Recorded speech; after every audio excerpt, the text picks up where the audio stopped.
Sveiki, brangieji mylimieji.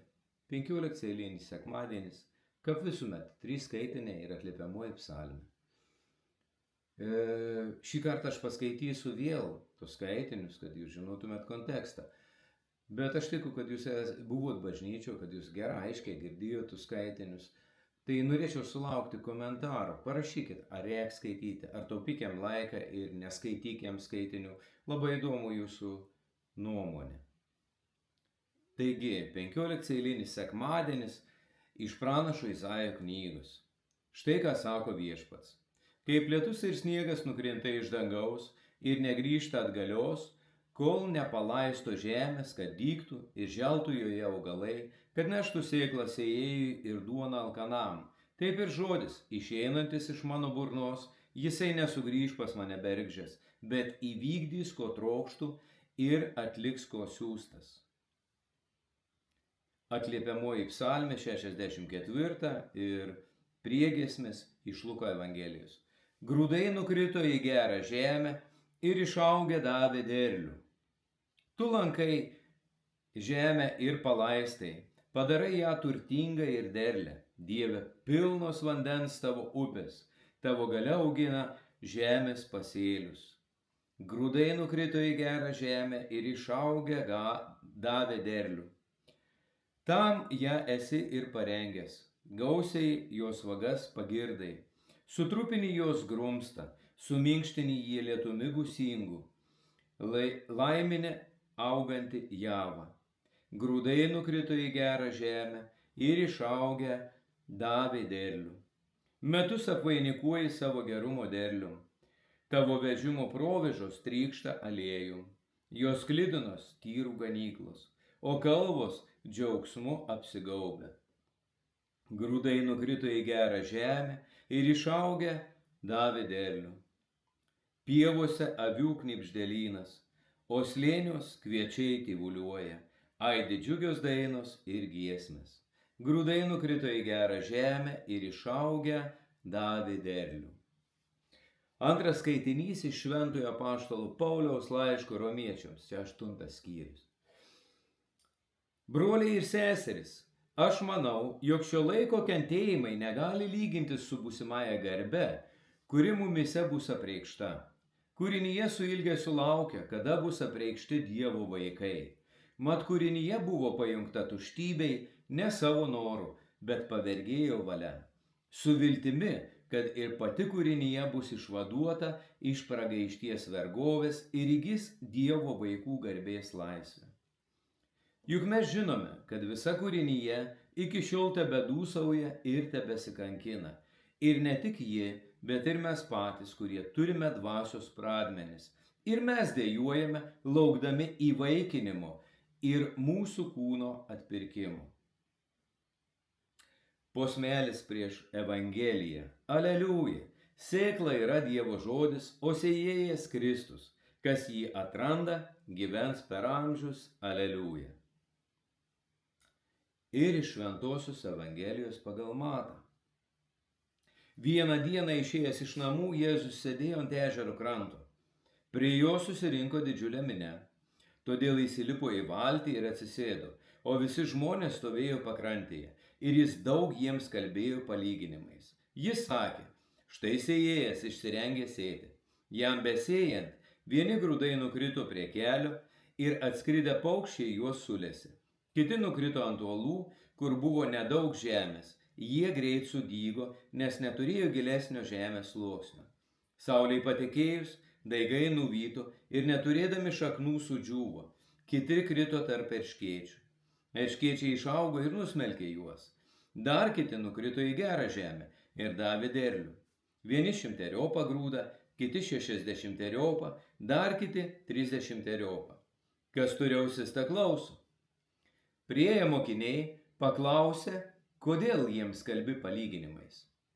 Jėzus atsakė, jums duota pažinti dangaus karalystės paslaptis, o jiems neduota.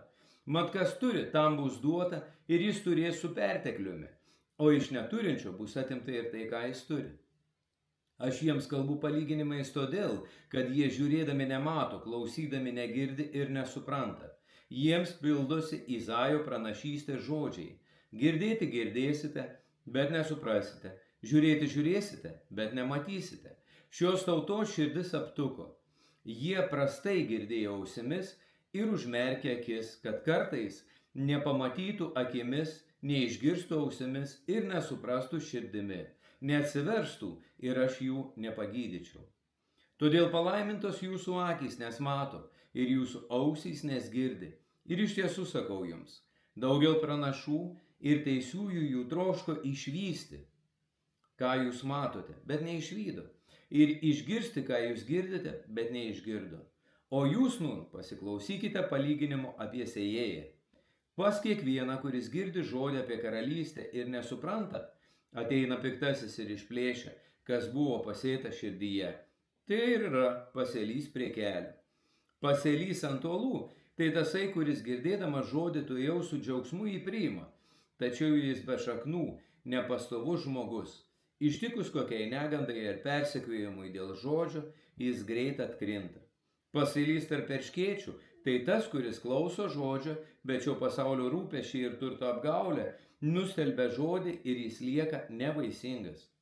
Pasėlys geroje žemėje, tai tasai, kuris girdi ir supranta žodį, tas ir duoda derlių. Kas 100-eriopą, kas 60-eriopą, o kas 30-eriopą. Tai viešpaties žodis. Taigi, brangieji mylimieji, atrodo 100 kartų girdėts palyginims apie sėjėją Montepibovą. Aš atsiverčiau šios dainos skaitinius, prieš kelias dainas ir galvoju, o Dieve, o ko aš naują pasakysiu žmonėm, taigi nei visi girdėjai. Ir šiandieną bažnyčio aš išdrįsau paklausti, sakau, kas negirdėjais palyginimą apie sėjėją. Vien žmogus buvo. Vien žmogus drąsiai pakėlė ranką, kad aš negirdėjau. Visi girdėjai, ne vieną sykį. Ir kun tada reiktum per tom pat šnekėti. Ir aš su tokiom mintim, paskaitęs tų skaitinius, išėjau pasivakščioti su šunim. Ir einu, ir žinokit, te pradėjau mane daugintais ir multiplikuotais, kad mane aš buvau baisiausia nustebinti visų tom, kur aš perskaičiau. Ir dabar jautau steb, kaip gids paruošęs dainos ekskursiją po Luvrą su pietų pertrauka. Jūs atėjotum 15 minučių. Būtent aš dabar jautaus. Aš pabandysiu susipinti ir bent kelis mintis jums parodyti, kad galbūt nesat girdėję ir nesat patys apie tai pamastę. Taigi, jeigu mes pradėsim nuo palyginimą apie tą dirvą, čia lygu viskas aišku. Dirva yra žmogaus širdis. Ir kokie 4 tipą tų širdžių būn. Vieni, aš netiku. Ir sako, padangių sparnuočiai, ten ne. Saka, kad pirma dirva,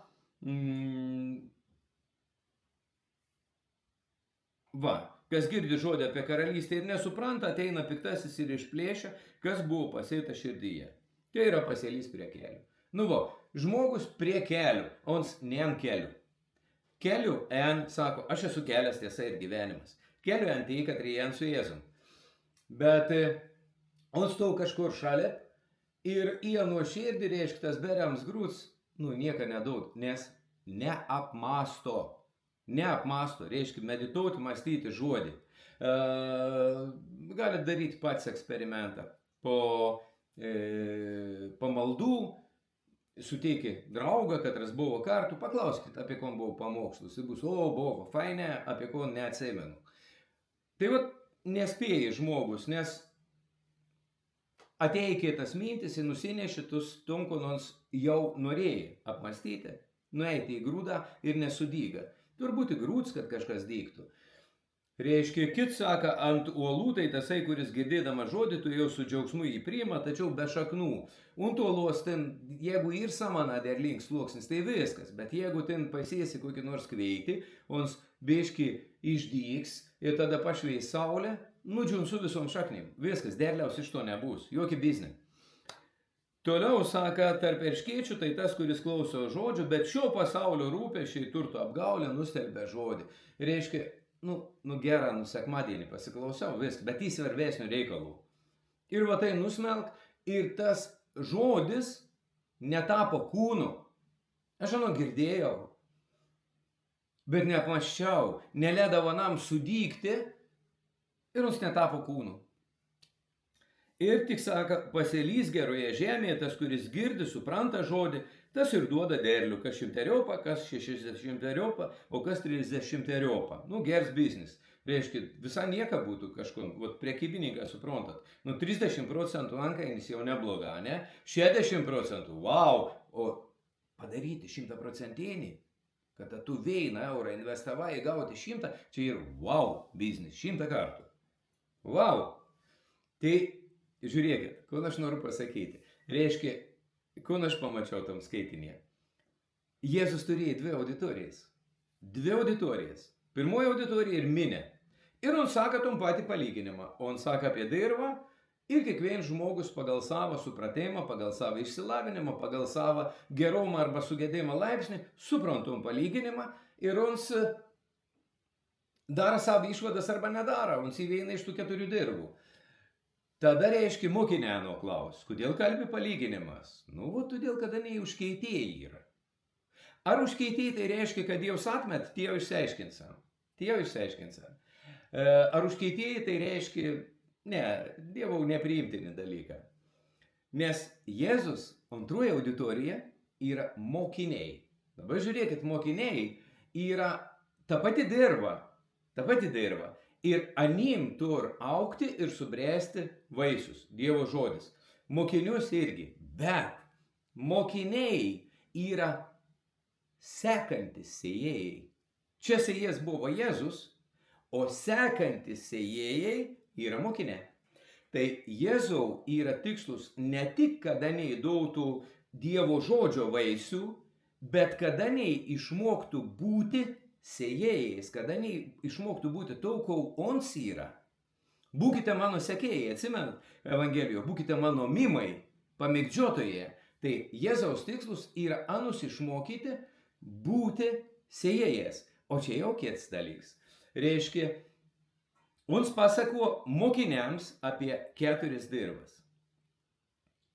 Jis sako, vieni žioplė išsiblaškė, kiti, reiškia, pasaulį rūpeščia, o kiti šaknų netur, o kiti yra va tokiai, kad rimberi žodį ir tas žodis, wow, klest ir duod vaisių. Tai ko Jėzus pasakė? Pasakė mokiniam, kad buvo žyda, mok skaičiuoti. Sako, nu, ta dirva, duod 30, 60 ir 100. On taip sakė, 100, 60 ir 30. Tai rinkitės, hebrytė, į ką investuosit savo laiką ir pastangas. Į ko jūs pasiruošę investuoti laiką ir pastangas.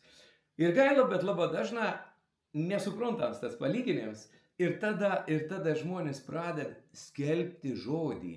Evangeliją savo artimysiems 20 metų kaip su mediniu pjūklu. Pjaun. Jau tas žmogus ten cip klyk, bet pjaun. Nu palauk. Mums nepriėm. Kuo gvaldavoji? Iš ko geros dirvas? Kitos vietos Jėzus dar griežčiau sako. On sako, nemėtykit perlų kiauliam.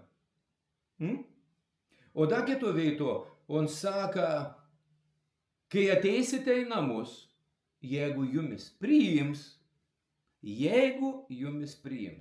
tai norint kalbėti apie šventą raštą, apie Evangeliją, apie atsivertimą, apie Jėzaus misiją čia žemėje, apie mūsų kaip krikščionių misiją čia žemėje, norint kalbėti apie tai, jums klausims, ar aš esu priims. Ir jeigu aš esu priims, tai kokia dirva ir derlinga, kad priim. Ana priim grūdą į savį. Ir tada sudiks tik daug derlių. Tai Jėzus mokina sėjėjus. Čia pirmoji mintis. O antroji mintis, iš to palyginimą, jautresni žmonės, psichologiškai jautresni žmonės, linkę į savigraužą, labai dažnai paskaita ton veitą ir viskas. Ir apsikaltina. Aš turbūt esu ta dirva su erškėčia, aš čia nieks. Rek varyti rekolekcijas, rek daryti ton, rek varyti ten kelias, rek minkštyti ton dirvą. Ir žmogus stengas. Aš su dideliu nuolankumu ir pagarba kalbu apie tas pastangas, bet pažiūrėkime, ar aš su tom kalbu. Reiškia, okei, tu esi tokia dirva. Bet tuo dalykai išrišims yra tuo vieto, kur dažniausia tai, kad reikia skelbti Dievo žodį iš skaitinių, praled. Žinot, kas yra praledama? Psalmės. Į psalmės beveik nieks dėmesio nekreipia. O psalmė čia buvo ypatinga. Aš dar sykienom pakartosiu. Žiūrėkit, saka, tu žemę lankai ir palaistai. Padarai ją turtingą ir derlią. Dieve, pilnos vandens tavo upės, tavo galia augina pasėlius. Toliau, tam ją esi ir parengęs. Gausiai jos vagas pagirdai, sutrupini jos grumstą, suminkštini jį lietumi gūsingų, laimini augantį javą. Metus apvainikuoji savo gerumo derlium. Tai mes galvojam apie tantum palyginimą, kaip artuoja, kad reitur arti savo dūšę, draskyti, plėšyti ir taip toliau. O Dievas saka, aš sutrupinu grumstą. Psalmė 6 veiksmažodžią pridėkiam prie kiekvieną tu.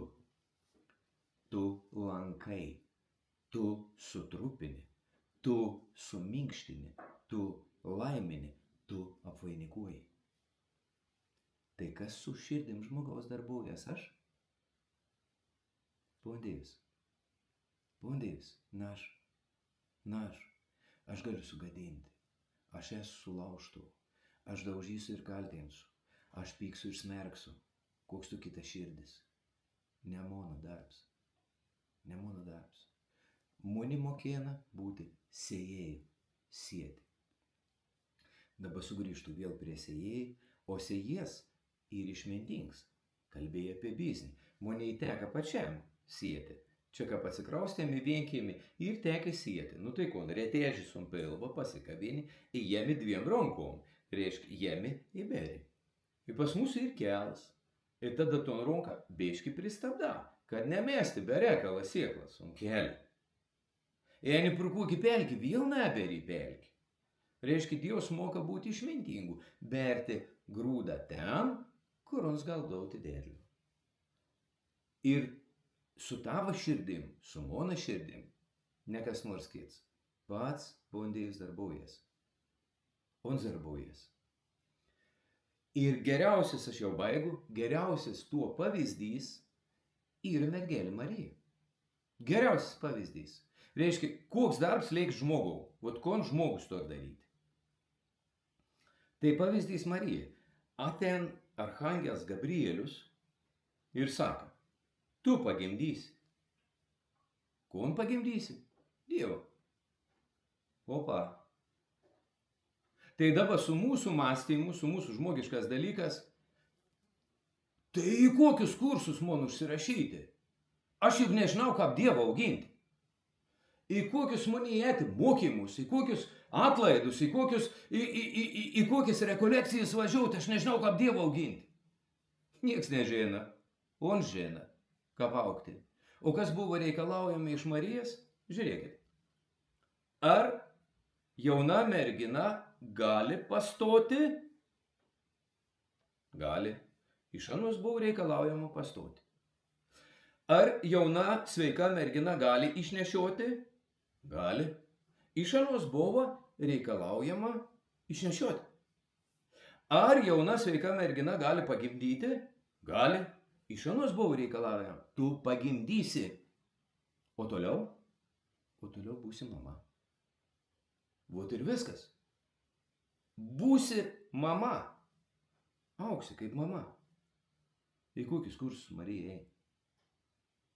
Ana tiesiog buvo mama. Kada Dievas ateina į mūsų gyvenimą, ons nepadara nieką, ko ons nedavęs. Ons davė tėvystę, ons davė motinystę, ons davė tus visus dalykus, tai ko ons daro?